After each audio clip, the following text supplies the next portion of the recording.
두 가지 물음이 있고 대답이 있어요. 바다 중에 가장 차가운 바다가 썰렁해. 그리고 가장 뜨거운 바다는 사랑해입니다. 이제 이 질문 가지고 각각 집에 가셔서 자기 가족들에게 한번 물어보시죠. 우리 가족의 현주소를 체크하는 두 질문. 가장 차가운 바다가 뭐야? 그러면 아마 우리 가족 중에 한 분이 이렇게 대답할 거예요. 썰렁해. 그 다음에 그럼 가장 뜨거운 바다는 뭐야?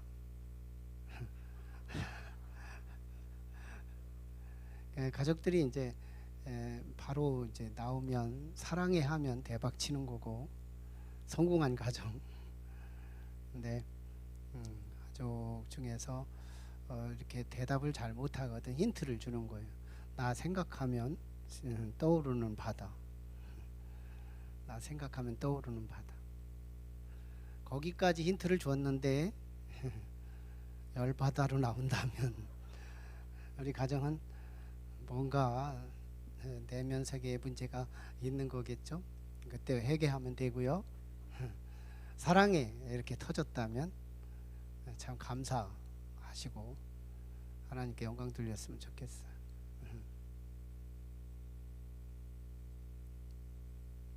인사 좀 나누겠습니다. 새해 복 많이 받으세요. 새해 복 많이 받으세요. 신년 벽두니까 지난주도 복 많이 받으라고 하고 만날 때마다 우리의 입술은 권세가 있어요. 권세가 있다. 근데 다른 사람 좋은 일들하고 내가 왜 축복해? 이 마음이 있으면 좀 문제 있어요. 이상합니다. 다른 사람을 계속 축복하면 그 사람이 복의 그릇이 되면 내 권세가 거기로 흐르지만요.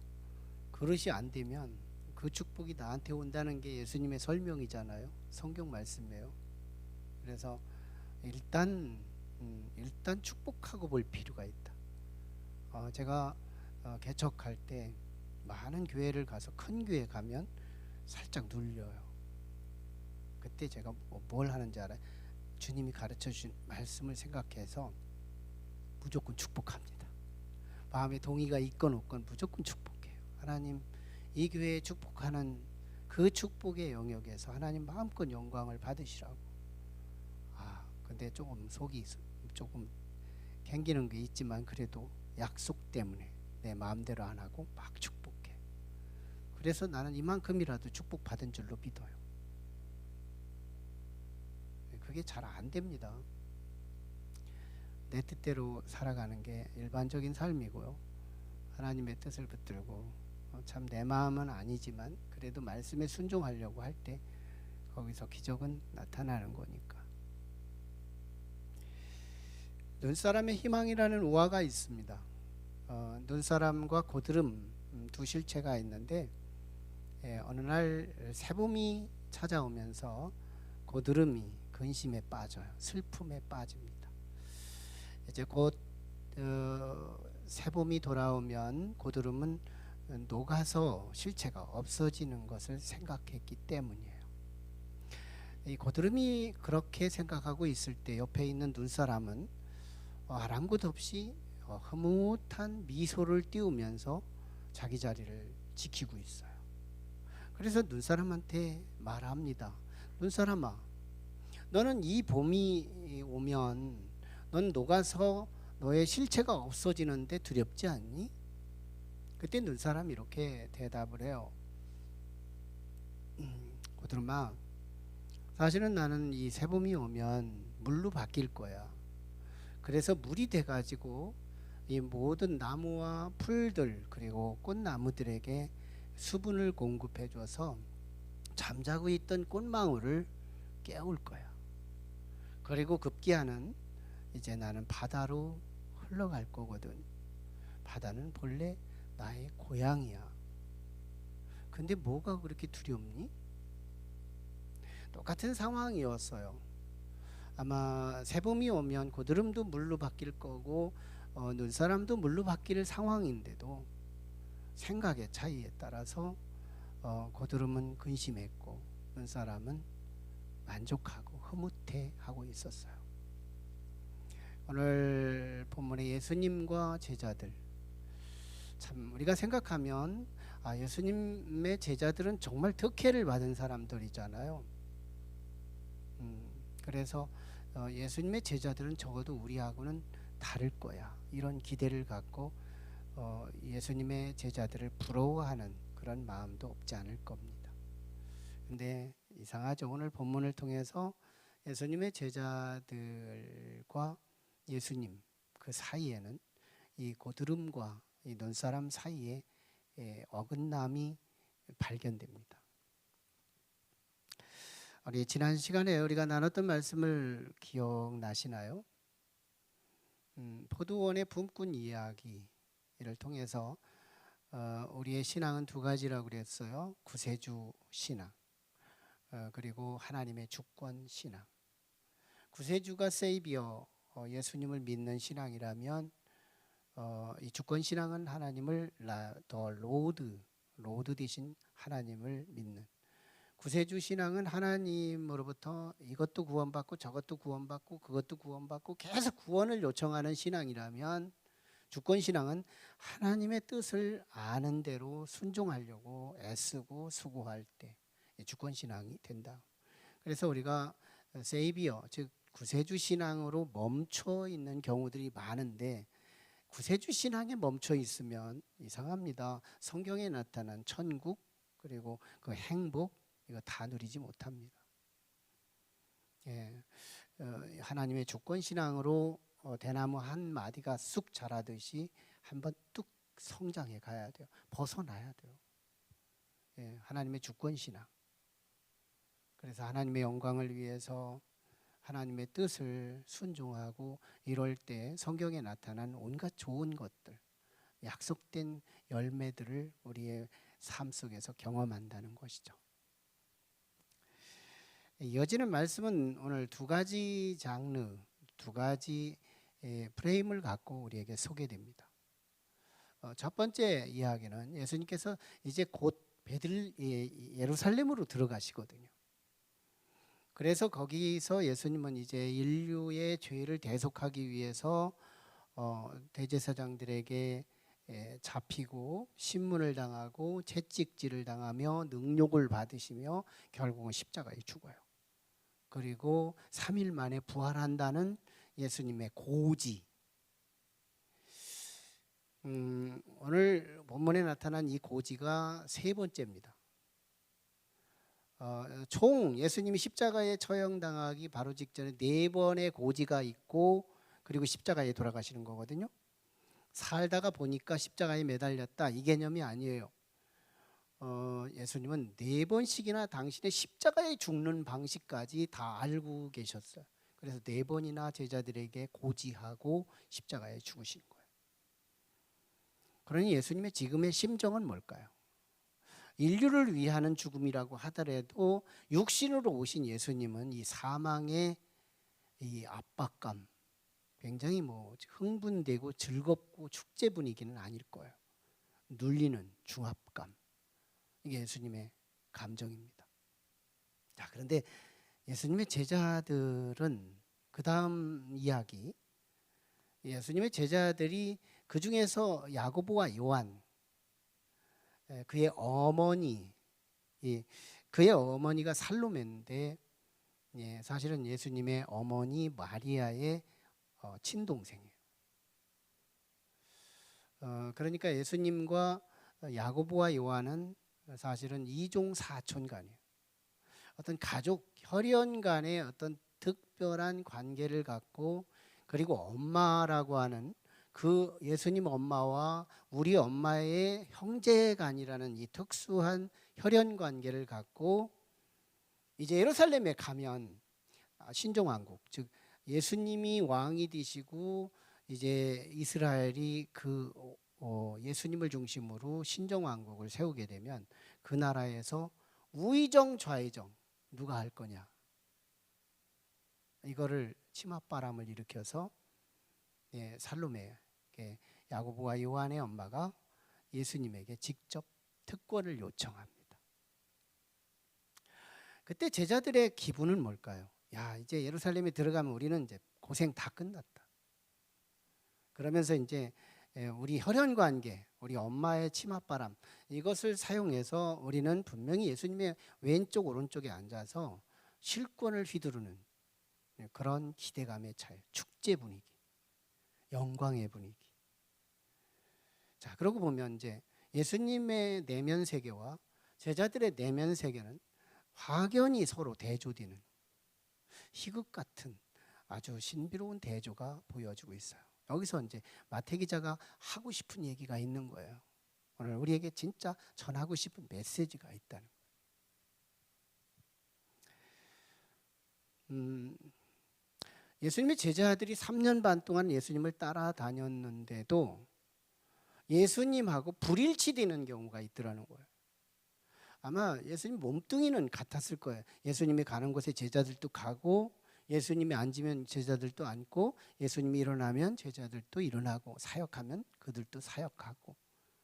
아마 외면은 주님을 닮았는지 모르지만 내면 세계는, 지금 예수님은 죽음 앞에서 이 고통에 대해서 중압감을 가지고 있는데 반해서 제자들은 이제 누가 높은 자리에 앉을 거냐 하는 부분에 왠지 모를 기대와 소망과 축제 분위기로 설레이고 있는 예수님과 불일치. 그러다 보니까 예수님이 고민하는 곳에서 제자들은 기뻐하고, 예수님이 기뻐하는 그곳에서 제자들은 슬퍼하는 거예요. 신년벽두 우리 새해를 시작하면서 오늘 우리는 예수를 같이 믿어가면서, 제자들이 예수 믿은 사람들이잖아요. 그러니까 제자들이 예수를 믿으면서도 예수님하고 내면 세계가 불일치를 보면서 우리 또한 타산지석으로 우리도 그럴 수 있겠구나를 생각해 볼 필요가 있다는 거예요. 그래서 금년 한 해는 우리의 신앙에 나도 예수 믿으면서 예수님하고 전혀 다른 세계를 생각하고 있고 내면 세계에 서로 어긋남을 경험할 수 있겠구나. 예수 믿으면서 예수님이 웃을 때 나도 웃고, 예수님과 같은 말, 같은 마음, 같은 뜻으로 가는 그런 그리스도인이라면 행복할 거지만, 예수님이 웃는 데서 나는 울고 있고 예수님이 웃고 있는 데서 나는 울고, 이 정반대 현상이 일어나면 안 되잖아요. 우리도 그럴 수 있잖아요. 그래서 금년 안에는 예수님하고 일치하는, 뭘로 일치할지는 이제 다음 본문을 통해서 우리가 깨달아야 할 부분이지만, 우리는 예수님하고 좀 일치를 목표하는 그런 시작점에 우리 신년 벽두가 됐으면 좋겠어요. 오늘 본문의 살로메, 즉 야고보와 요한의 엄마입니다. 세베대의 아들들의 어머니 살로메, 예수님 엄마의 마리아의 여동생. 그가 예수님에게 찾아와서 이제 예루살렘에 들어가시면 로마를 초토화시키고 예수님이 왕이 되시고, 그리고 우리가 백성이 될 때 당신과 나 사이에는 혈연 관계, 당신 엄마하고 나하고는 형제 관계, 이런 특혜를 보셔서 우리 두 아들을 당신의 오른쪽 왼쪽에 세워서 이 나라를 멋지게 다스려 주세요. 이 특별한 부탁을 한 겁니다. 그때 예수님은 너희가 구하는 것이 무언지도 모르고 구하는구나 라는 말을 깔고 뭐라고 말하시냐면, 내가 마시려는 잔을 너희가 마실 수 있느냐? 이렇게 물어요. 내가 마시려는 잔을 너희가 마실 수 있느냐? 성경에서 말하는 이 잔은 언제나 두 가지를 병행되어 있어요. 하나는 영광의 잔이에요. 또 하나는 환난의 잔입니다. 대부분 왕 앞에서 받는 잔인데요, 왕이 너무너무 기뻐서 그 신하한테 하사해서 내리는 영광의 잔이 있어요. 또 하나는 적진이, 원수가 끌려와서 왕 앞에 와서 독배의 잔을 받는데 이 잔을 마시는 순간 온 복통과 고통이 호소되면서 그가 결국 죽는 고배의 잔이 있어요. 이 두 잔 중에 예수님은 지금 고배의 잔을 마시기 직전에 있는 거예요. 그게 십자가입니다. 예수님은 지금 십자가의 죽음을 알고 있어요. 고배의 잔, 내가 마시는 순간 복통이 동반되고 온 몸이 고통이 호소되면서 이제는 목숨이 끊쳐야 되는 상황에 직면한 거예요. 자, 그런 상황에서 예수님의 제자들은 엉뚱한 잔, 영광의 잔, 우리 주님께서 영광의 자리에 오르셨을 때 우리는 왕이 기뻐서 주시는 이 영광의 잔을 내게 하사해 달라고 주문하고 있는, 벌써 잔의 차이가, 어긋남이 있어요. 기대의 어긋남을 넘어 잔부터 벌써 어긋나 있어요. 예수님은 고배의 잔을 생각하고 있는데 제자들은 영광의 잔을 묵상하고 있는 거예요. 도대체 예수님과 예수님의 제자들 사이에 내면 세계를 뜯어보니까 갭이 나는 거, 이 어긋남이 얼마나 많은지 몰라요. 자, 그래서 예수님이 이렇게 물었죠. 내가 마실 그 잔을 너희도 마실 수 있느냐? 그랬더니 제자들이 하는 말이 할 수 있습니다. 22절 하반절에 할 수 있습니다. 우리 마실 수 있습니다. 뭔지도 모르고 지금 고배의 잔인데, 아마 이 잔이 뭔지를 알기만 했더라면 저들이 구하지도 않았을 건데 제자들은 자신감 넘치게 얘기를 해요. 그때 예수님이 이렇게 말씀하십니다. 23절에서 너희가 과연 내 잔을 마시려니와, 이 두 제자 야고보와 요한의 미래를 예수님께서 말씀하세요. 보니까 야고보는 사도 중에 제일 첫 번째 순교자예요. 요한은 장수했지만 산 순교자예요. 얼마나 로마로부터 박해를 당하고 비그리스도인들로부터 박해를 당하며 사는지, 오래 산 것이 중요한 게 아니라 오래 살았는데 그렇게 힘들고 어렵게 살아요. 그래서 야고보는 진짜 순교자예요. 죽어서 순교자예요. 요한은 산 순교자예요. 너희는 나의 잔을 마시려니와. 그러나 하나님 나라가 세워져서 좌의정 우의정을 세워지는 일은 내 소관이 아니고 하나님 아버지의 소관이다. 그분이 예정하신 그 사람이 누군지는 모르지만 그 사람이 받을 거다. 이렇게 말씀해요. 예수님은 친히 우리에게 주권신앙을 보여주는 거예요. 제자들이 주권신앙을, 지금 마태복음 후반기에 들어왔잖아요. 이제는 세이비어 신앙에서 벗어나 주권신앙을 예수님께서 제자들에게 보여주는 거예요. 내 거 아니야. 하나님 아버지의 소관이야. 이야기가 이쯤 되자 2명을 제외한 나머지 제자, 즉 10명이죠. 10명의 제자가요, 분통이 터져요. 들린 거예요. 살짝 들린 거예요. 보니까 지들만 치맛바람 일으키고 혈연, 지연, 학연 이런 걸 사용해서 특혜를 얻으려고 하는 분위기를 파악합니다. 그래서 10명의 제자들이 얼마나 분통이 터지는데 24절에 10 제자가 듣고 그 두 형제에 대하여 분이 여기거늘 시기와 질투가 일어난 거예요. 미움이 일어난 거예요. 그래서 제자들이 12명이 통합이 안 되는 거예요.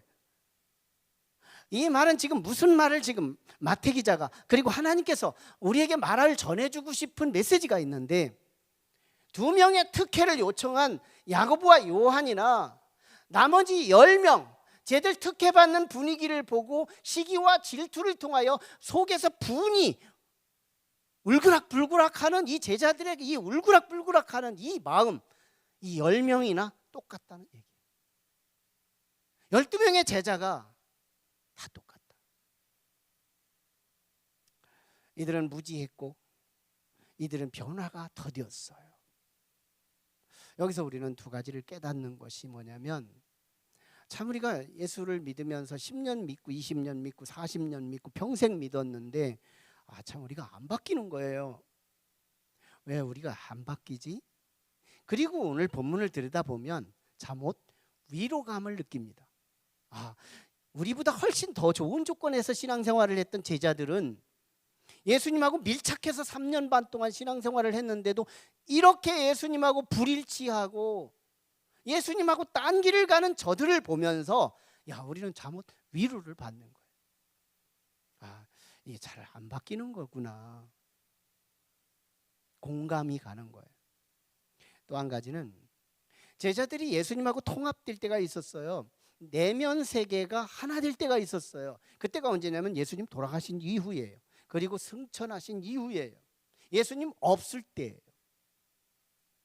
그때 제자들은 예수님의 가슴을 카피합니다.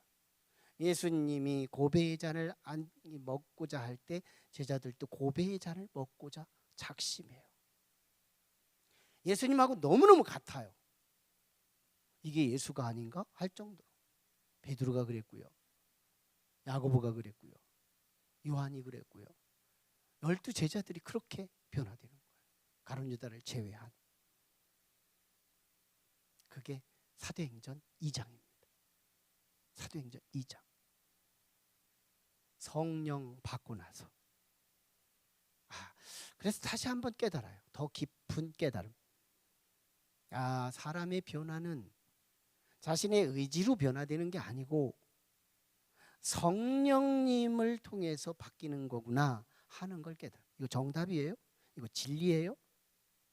성령님이 우리를 핸들링 하시고 성령님이 우리 안에서 역동적으로 내주하시고 우리를 이끌어 가실 때만 우리는 바뀔 수 있는 거구나. 예수님하고 밀착해서 3년 반 동안 같이 동고동락했던 제자들의 변화가 이렇게 더디고 무지했던 것을 보면서 우리는 위로로 끝나는 것이 아니고 인간의 의지로 바뀌는 게 아니고 인간은 성령님께 사로잡힐 때 바뀔 수 있는 거구나. 그렇다면 우리는 목표가 생기는 거야. 내가 예수 믿으면서 성령님을 목말라 해야 되겠구나. 성령 달라고 오늘 달라고 해도 오늘 안 주더라도 내일 또 달라고 요청할 수 있는 성령을 목말라 할 줄 아는, 그래서 계속해서 말씀 붙들고 성령 사모하며 기도하다 보면 나도 모르는 사이에 성령이 쑥 들어올 때가 있는데요. 그때는 지금 기라성 같은 저 성도, 나하고는 너무 갭이 커요. 정말 저 사람의 신앙은 부럽기만 하지 내가 카피할 수 없는 너무너무 멀리 있게 보이는, 예수님하고 가까이 보이는 저 믿음이 큰 거인 같은 믿음의 사람이요, 어느 한순간 성령께서 우리를 직접 이끌어 가시면 나도 모르는 사이에 내 신앙이 쑥 자란다는 거예요. 그때 나한테 내가 놀래요. 나한테 내가 감동받고 나한테 내가 놀래는 거예요. 이게 성령의 역사하심의 변화예요. 자, 그래서 이제 12 제자는 똑같다는 얘기예요. 그러므로 예수님은 똑같은 제자들을 앞에 두고 굉장히 중요한 하나님 나라의 질서와 아주 중요한 교훈 하나를 남겨줘요. 25절에서 28절. 우리 같이 한번 띄워주시고 한번 읽어볼까요? 25절에서 28절 말씀. 네, 같이 한번 읽겠습니다. 시작. 세상 나라는 고관들이 임의대로 자기 사람들을 세워서 맡기는 것을 너희가 알거니와 너희는 그렇지 않아야 하나니 너희 중에 누구든지 크고자 하는 자는 너희를 섬기는 자가 되고 너희든지 누구든지 으뜸이 되고자 하는 자는 너희의 종이 되어야 하리라. 인자가 온 것은 섬김을 받으려 함이 아니라 도리어 섬기려 하고 자기 목숨을 많은 사람의 대속물로 주려 함이라. 좀 읽을 때 좀 크게 좀 읽어줘요. 극동방송에 나가는데 편집을 하다 보면 읽자고 해놨는데 나 혼자만 읽는 거예요. 좀 군중 속에서 좀 읽는 소리가 좀 들렸으면 좋겠는데. 이 말씀은 이 정치적인 특혜 문화, 세상의 정치는요, 어떻게든지 나한테 잘하는 사람, 그리고 지인들, 어떤 특별히 나하고 관계된 사람, 친분 있는 사람, 이런 사람들을 데려다가 세상 정치를 하는 것이 일반화되어 있대요. 그때 당시 아주 그랬다는 거죠. 그래서 제자들 너희들도 이거 알지?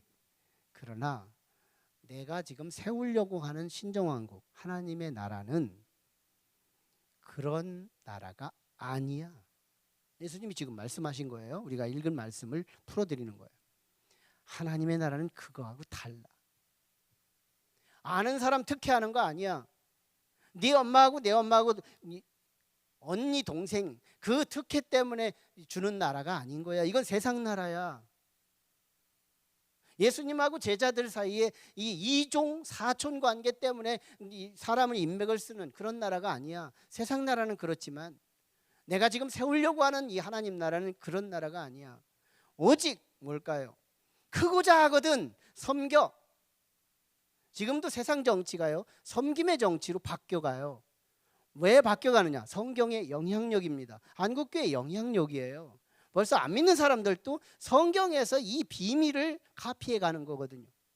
아, 많이 섬겨야 사람들의 지지도가 올라간다는 것을 알고, 이건 자기를 위한 섬김이지만 이 세상의 정치들이 다 그런 이 섬김의 정치를 지금 배우고 있는 거예요. 성경의 영향력입니다. 네. 자, 그러면서 이제 그 중에서도 너희가 제 1인자가 되기를 원한다면 차라리 종이 되라. 큰 자가 되기를 원하면 섬기는 자가 되고 1인자가 되기를 원하면 종이 되라. 이게 하나님 나라의 질서다. 혈연 때문에 시키는 게 아니야. 좌의정 우의정 아무나 시키는 게 아니야.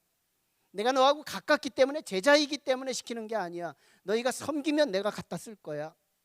너희가 종이 된다면 내가 갖다 쓸 거야. 끌려가는 종은 부끄러운 종이지만 자원하는 종은 자랑스러운 종이야. 이것이 하나님 나라의 질서야. 왕 되고 싶어? 종 돼. 종의 역사 10년이면 왕 될 수 있는 거야. 이게 예수님이 가르쳐주신 하나님 나라의 질서예요. 아마 금년 한 해 우리가 정말 많은 사람들을 섬길 때 오늘 우리의 지분은 우리 주 하나님께서 우리를 넓혀주실 거예요. 그리고 가장 높은 자리 가기를 원한다면 스스로 종의 자리, 기꺼이 내가 종의 자리를 선택해서 그 자리로 갈 수 있다면 우리는 그 분야의 1인자가 되게 하실 거예요. 하나님 나라 백성이니까요. 예수님 말씀하세요. 섬김은 세 가지 있는데요. 하나는 자기 몸으로 땀으로 섬기는 사람이 있고요. 또 하나는 물질로 섬기는 사람이 있고요. 또 하나는 생명으로 섬기는 사람이 있는데 예수님은 뭐예요? 많은 사람을 섬기지만 생명을 대속물로 주기 위하여 왔다는 거예요. 예수님의 섬김이 어떤 섬기인 줄 알아요? 돈 주는 섬김, 땀 흘려 섬김, 이거 아니에요. 잠시 있다가 섬김의 효과가 없어지는 섬김이 아니에요. 한번 받으면 영원토록 하나님의 아들이 되고 딸이 되는 신분의 변화의 축복이 임하면서 하나님 나라의 영원한 천국에 소득하는 엄청난 축복의 혜택을 얻는 그런 섬김이에요. 내가 곧 길이요 진리요 생명이니 나로 말미암지 않고는 아버지께로 올 자가 없다고 말씀하시면서 당신이 생명인데 우리에게 선물로 주시는 섬김, 생명의 섬김, 이게 예수님이 섬김이신 거예요. 오늘 우리는 그 정도의 엄청난 섬김을 받고 있는 거예요. 예수님의 생명을 바쳐서 우리에게 주시는 그 섬김, 오늘 우리가 얼만큼 후대하는 거예요. 예수 믿는 거 하나밖에 없는데 우리 주님은 그 생명 전체를 우리 것으로 주시는 이런 생명을 섬김받는 엄청난 신분인 거예요. 이거 복음이잖아요. 이거 얼만큼 믿을 거냐가 더 중요한 경우겠지만 이거 정말 사실로 우리에게 경험될 수 있는 거라면 엄청난 복음인 거예요. 예수 그리스도의 생명을 우리가 선물로 받은 사람. 동상이몽이라는 말이 있습니다. 동상이몽. 같은 침대에서 부부가 자는데 남편은 다른 여자를 꿈꾸고 있어요. 아내는 다른 남자를 꿈꾸고 있어요. 이거 회화적인 비극 아니에요? 아마 동상이몽의 부부가 있다면 행복하지 않을걸요. 동상동몽이라면 행복한 부부이겠지만, 동상동몽의 가족이라면 행복한 가정이겠지만, 동상이몽이라고 할 때 그 공동체는 불행할 수밖에 없는 거예요. 예수를 믿는다고 하는데 예수님하고 동상이몽적 관계를 가진 이 제자들은 예수를 믿는 모양은 있는데 행복이 없어요. 천국이 없어요. 이게 예수님을 따라다녔던 제자들의 현실이에요.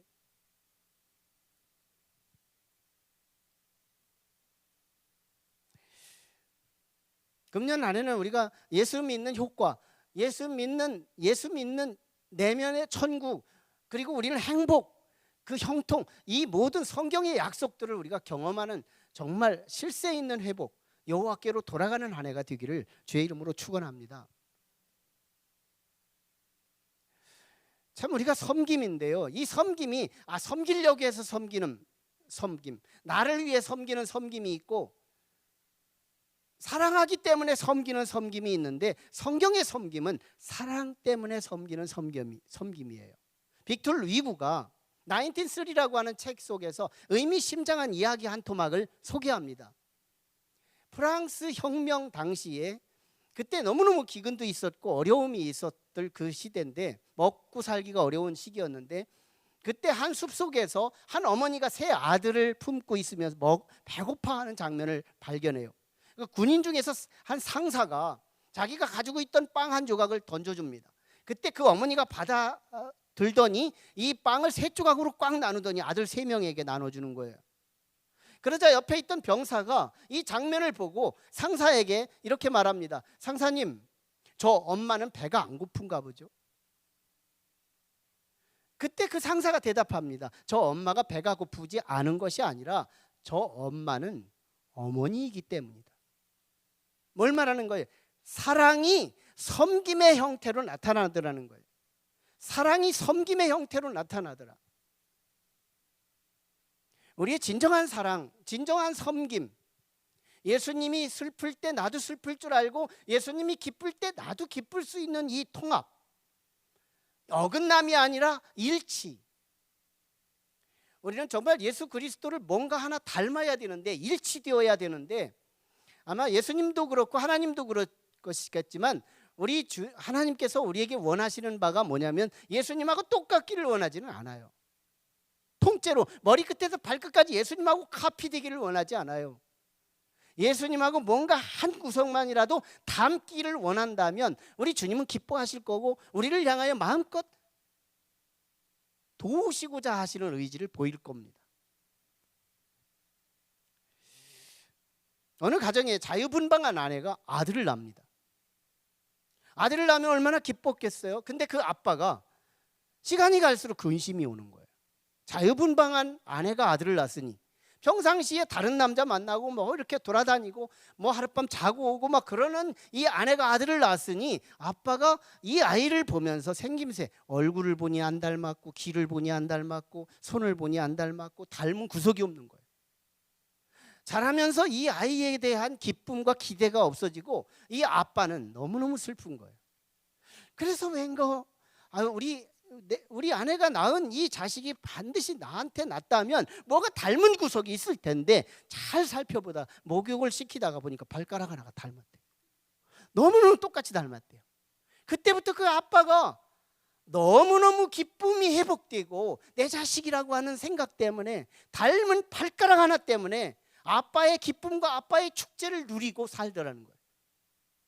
예수님의 입장을 생각해 봐요. 예수님께서 나를 들여다볼 때 정말 닮은 구석이 하나도 없다면 문제가 되는 거예요. 이 아빠의 기쁨처럼 우리 주님께서 우리를 내려다볼 때 다른 건 다 안 닮았는데 그 부분 하나 닮았구나. 여러분, 그때 우리는 주님은 기뻐하실 거고 주님의 기쁨은 우리에게 흐를 겁니다. 성경이 약속한 모든 좋은 것, 기쁨과 천국과 좋은 모든 것들이 오늘 우리가 경험할 수 있는 일은 예수부터 먼저 기뻐할 수 있도록 만들어 드리는 거예요. 이게 주권신앙이에요. 예수님 행복하게 해드리자는 거예요. 예수님과 일치하자는 거예요. 예수님과 내면의 통합, 뭔가의 닮음, 예수님과 뭔가의 하나의 닮음이 있다면 우리는 예수님의 행복, 예수님의 천국을 우리도 경험할 수 있다는 거예요. 예수님의 제자들은 예수님이 죽음을 생각할 때 좌의정 우의정을 생각했어요. 갭 첫 번째. 예수님께서 고배의 잔을 생각하고 있을 때 제자들은 축배의 잔을 생각하고 있었어요. 두 번째 갭. 예수님의 제자들은 섬김을 받으려고 하고 있었을 때 예수님은 섬기려고 하고 있었어요. 세 번째 갭. 차이가 어디 있을까요? 사랑입니다. 사랑이에요. 이 어머니가 이 세 자녀에게 자기가 배고프면서까지 그 자녀에게 빵을 3개를 나눈 것은 어머니의 사랑 때문에 나눌 수 있는 것처럼 사랑은 10,000가지로 섬김의 형태를 드러냅니다. 그래서 우리는 내 사랑이 나를 쪽박쓰게 하지만 하나님의 사랑이 나를 풍성하게 한다는 사실을 기억하면서 금년 한 해는 한 가지 목표, 하나님의 사랑이 내게 흐르고 그리고 그걸 느끼게 하옵소서. 하나님의 사랑을 느끼게 하옵소서. 같은 자녀를 키워보지만요, 엄마 아빠의 사랑을 면밀히 깨닫고 그 엄마 아빠의 사랑을 생각하면서 엄마 아빠에게 효도를 잘하는 자녀가 있고 그걸 깨닫지 못하는 자녀가 있어요. 자기 수준껏 엄마 아빠도 나를 그렇게 사랑하는 줄 알아요. 사랑이 불감증. 같은 하나님의 사랑을 받고 있지만 그 사랑의 정도가 어느 정도인지 자기의 생명까지 내어 던지며 우리를 섬겨주시는 그 엄청난 사랑이 우리는 체감되지 않는 불감증에 있어요. 사랑이 섬김으로 나타나요. 사랑이 고배를 같이 나눌 수 있어요. 사랑이 죽음을 같이 생각할 수 있어요. 사랑이 축제를 같이 생각할 수 있어요. 사랑은 10,000가지 섬김으로 드러냅니다. 우리는 하나님의 사랑을 쟁취하는 한 해가 됐으면 좋겠어요. 하나님의 사랑이 내 속에 인지되고 하나님의 사랑이 내 속에 깨달아져서 그 사랑이 다양한 하나님 나라 백성의 섬김으로 드러내는 한 해가 될 수 있기를 축원합니다.